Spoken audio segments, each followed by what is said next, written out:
وقنا عذاب النار وصلى الله سيدنا محمد وعلى آله وصحبه وسلم والحمد لله رب العالمين. السلام عليكم ورحمة الله.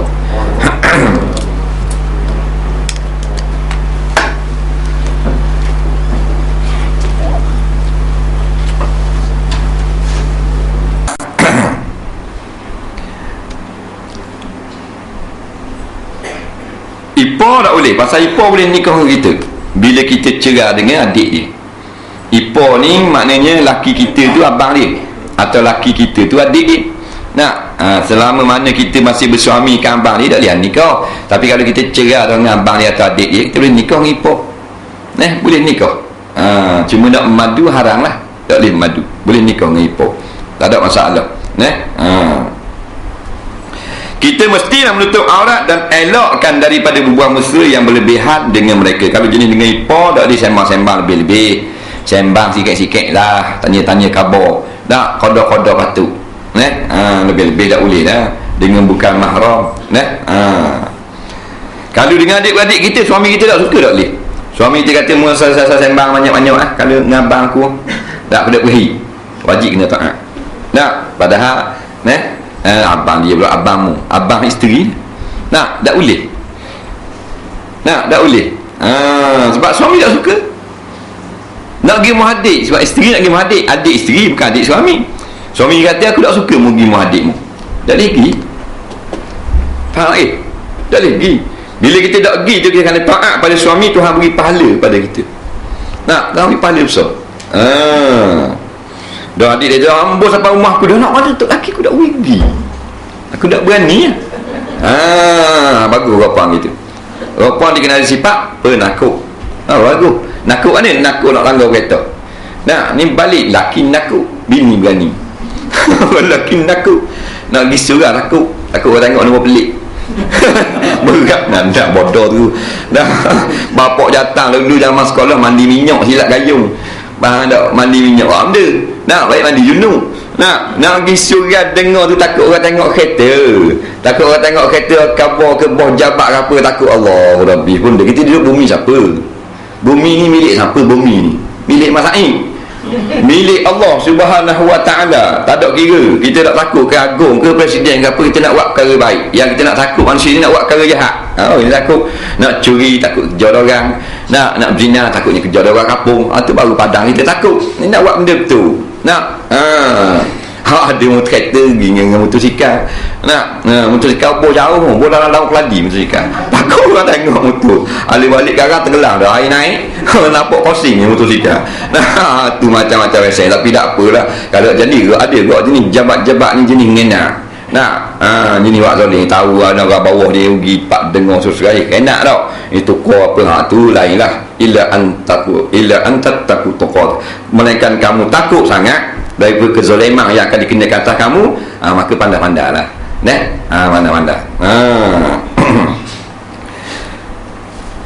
Walaupun di rumah kita, bila orang bukan mahram datang ke rumah, tetap kena tutup aurat dan tidak boleh bergaul dengan mereka. Biarlah bapak kita atau abang kita saja yang melayan mereka, tak apalah, kita bersusah sikit, tapi demi untuk mendapat keredaan Allah SWT. Ni payah. Tuk lelaki mari kawan dia, kawan tuk lelaki kita bini dah hari. Kita ke spare sama pula dah. Duduk dana ni, begitu begini, nampak gemuk dia ni. Mengada-ngada. Duduk dapur dah lah, waktu beli air dah lah. Sila dah, minum air. Dah lah. Makan tu sekut kosong. Dah lah. Ni dah spare situ pula. Ni kawan lelaki suami kita kan. Lain bini dia mari. Bini dia mari lain. Ajak dapur, cakap dapur.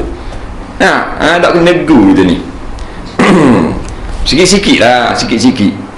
Tak cakap langsung sambung pun tak. Dah kawan pejabat mari. Dah kawan pejabat lelaki kita puang. Tok lelaki tak ada, layan juga. Kata suami saya tak ada. Mari semula dah. Tok lelaki saya balik kerja. Kata gitu. Tak ada masalah. Ni layan juga. Tok lelaki balik, Allah ramanya orang pejabat mari, bini aku seorang duk layan. Jadi tak seronok. Mula-mula tak apa, lama-lama takut tak seronok. Tak seronok macam-macam.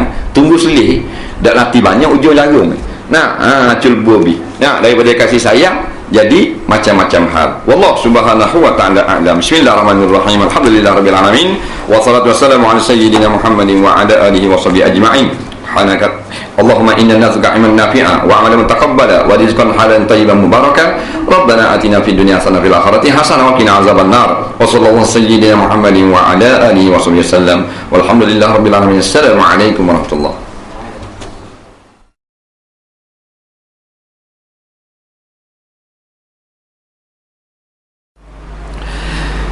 Adakah menjadi murtad jika seorang menghina sahabat Nabi SAW dan ahli keluarga Nabi yang beriman seperti menghina Khadijah? Baik. Menghina Nabi, menghina Rasul, tak ada khilaf jadi kafir. Yang jadi ada khilaf berlaku pada masalah menghina sahabat. Nah, berlaku khilaf di kalangan ulama. Dalam kitab Syarah Fiqhul Akbar, muka 200 lebih tu, kita tak ingat lah, 200 lebih muka. Dalam kitab Syarah Fiqhul Akbar, matang dia Imam Hanafi karang. Kita lupa nama pensyarah. Berlaku khilaf tentang menghina sahabat. Berlaku khilaf. Satu pendapat mengatakan jadi kafir, satu pendapat mengatakan dosa, haram, tak boleh. Melainkan dalam penghinaan sahabat itu menyebabkan jadi terhina Rasulullah, maka barulah jadi kafir. Ini pendapat yang paling kuat di kalangan ulama. Nampak? Ada juga disebut masalah ini dalam kitab Maqalat Usuliyin. Maqalat Usuliyin. 2 jilid kitab tu. Apa hukum bersunat bagi laki-laki dan perempuan? Menurut pendapat yang muktamad dalam mazhab Syafi'i, anak laki-laki dan perempuan hukumnya wajib bersunat. Disebut dengan jelas oleh ulama-ulama. Dan haram tidak bersunat anak perempuan, apatah lagi anak laki-laki. Syekh Ibn Hajar sebut dalam kitab Fatawa Ibn Hajar, iaitulah wajib disunatkan atas anak laki-laki dan perempuan. Begitu juga disebut dalam kitab Nihayatul Zain. Nihayatul Zain ni kitab kecil, Imam Nawawi Bentam, disebut dalam kitab dia. Begitu juga dalam kitab Sulamut Taufiq. Begitu juga difatwakan oleh Mufti Besar Indonesia dalam kitab Tawdihul Adillah.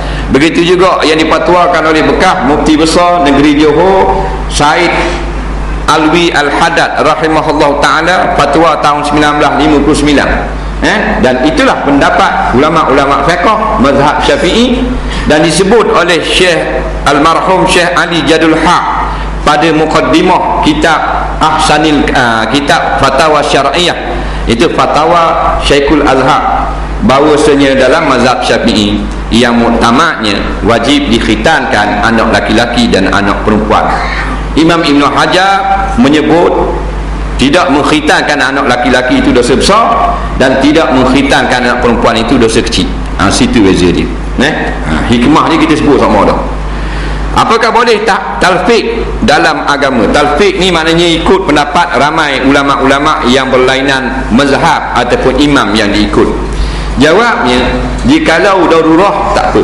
Tapi kalau saja tatabbu' rukhah, nak cari keringanan semata-mata, hukumnya adalah haram. Kita nak campur adukkan pendapat-pendapat mazhab dalam ibadah kita boleh. Syaratnya kita faqih lah, kita pandai fiqh. Bukan kita mengaji fiqh baru 8 tahun.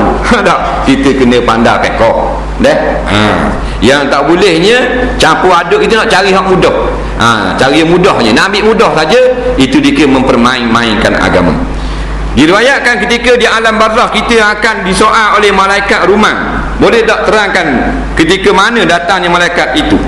Datangnya malaikat rumah sebenarnya disebutkan di dalam hadis sebelum datangnya Munkar wa Nakir. Dia datang bukan nak menyoal kita, bukan menyoal. Yang menyoal kita adalah malaikat Munkar wa Nakir. Malaikat Ruman datang sebelum datangnya Munkar Nakir. Maknanya sebelum datang raja, datang maknanya wakil raja dulu. Cerita tu lagi raja lagi. Jadi orang besarnya Munkar wa Nakir. Jadi mari dulu wakil dia nama Ruman. Mari ikut kepala, Nabi kata tak boleh, kepala ni sujud pada Allah. Mari ikut tangan kata tak boleh. Ikut ni tangan ni berderma. Mari ikut kaki berjihad sabilillah, kaki pergi masjid. Itu cerita malaikat Ruman. Lepas tu baru datang apa benda ni? Malaikat Munkar Nakir. Imam Qutrubi sebut dalam kitab Tazkirah. Imam Ibn Katsir pun sebut dalam kitab Yaumul Qiyamah, bahawa malaikat Rumang ni dia suruh kita tulis amalan kita. Nah, dia tak soal, dia suruh je lah. Mu Mamat, mu Sa'id, mu Idris. Nah, mu tulis amalan mu. Katanya maknanya mayat, mana ada peng, tangan mu jadi peng. Rekah-rekah lah. Dah, tangan jadi peng, kertas kajang dah. Jawab mayat. Kain kapang jadi kertas kajang. Nah, dah kertas ada. Dakwah pula tak ada. Idea mu jadi dakwah. Nah, maka ruh dia tulis. Nah, dia pun menulis. Itu cerita dia. Adakah malaikat Israel punya bilangan yang ramai kerana dalam satu-satu masa akan ada berlaku banyak kematian? Dia tanya malaikat Israel ni lama tak? Jawabnya malaikat Israel ni seorang iaitu Malakul Maut. Dialah wakil rakyat yang sebenar. Nah, dia wakil rakyat yang sebenar. Yatawafakum malakul mautil ladzi wukila bikum. Nah, kul yatawaffakum malakul mautil ladzi wukila bikum. Tu. Katakanlah datangnya malaikat yang diwakilkan kepada kamu. Nah, untuk mengambil nyawa kamu. Dengan perintah Allah. Wakil-wakil ni tu wakil sebenar kita takut ni. Tu wakil dunia dah. Nah, dia tak mau saing basikal, kita beli diri. Nah, ni tu wakilnya mari boh pi. Nah, ni wakil yang kita bimbang. Jadi dia ni seorangnya Israel alaihissalam. Nah, walaupun ada lagi namanya banyak, tapi dia dah Israel alaihissalam. Nabi panggil dia Israel. Nabi Ibrahim pun panggil dia ya Israel. Ulama-ulama sebut tentera dia ramai. Tentera dia. Dia bahagian maut. Dia pengarah, ketua pengarah Kementerian Maut. Nah, bawah tu ramai lah. Ada jadi sisi gawat takbir, ada tua ni bagi ni pion ni dispatch banyak lah. Nah, kemudian dia kata dah kalau mati ramai tepat nak buat ke ni? Mati ramai tepat. Dia ni malaikat dia tak macam kita. Kita habis-habis tinggi 6 kaki je. Nah, 6 kaki. Malaikat ni Nabi pernah tengok rupa asal. Nabi Musa pernah tengok. Orang yang paling bekeng kali Nabi Musa. Nabi Musa ni kalau dia lepas orang mati situ le. Lepas dia tak lembut lepas. Keping 3 kali musim kepala. Faham tak? Mati tu. Mati situ le. Dia nak tengok apa benda ni malaikat Jibril atas rupa asal. Jibril tunjuk. Pesang. Nabi Musa orang bekeng. Nah, Nabi Muhammad cerita Jibril ni tinggi sampai ke langit. Nah, tinggi sampai ke langit. Langit berapa batu? Mana lebih tinggi daripada bumi ni. Nah, jadi bumi jadi kecil. Berarti disebut di dalam hadis yang lain, maknanya bumi manusia kita ramai ni. Nah, di depan Israel alaihissalam, macamnya Israel mengadap satu talam makanan. Nah, kita aja nak makan bola talang tau. Sini acor, sini ayam, sini sambal belacang, ni kau goreng. Maknanya mana-mana pak ni kita nak ambil dah rohok sikit. Gitulah dunia ini di hadapan malaikat Israel alaihissalam. Kita nak ambil ikan goreng, kita dah ambil dekat jelah. Nah, kita ambil buah. Kita nak ambil ikan goreng, kita start utuh lagi. Konak ni. Dah bayar bodoh lah. Depan muka. Puak buah ni pula. Ni puak buah ni. Jadi tak ada hak.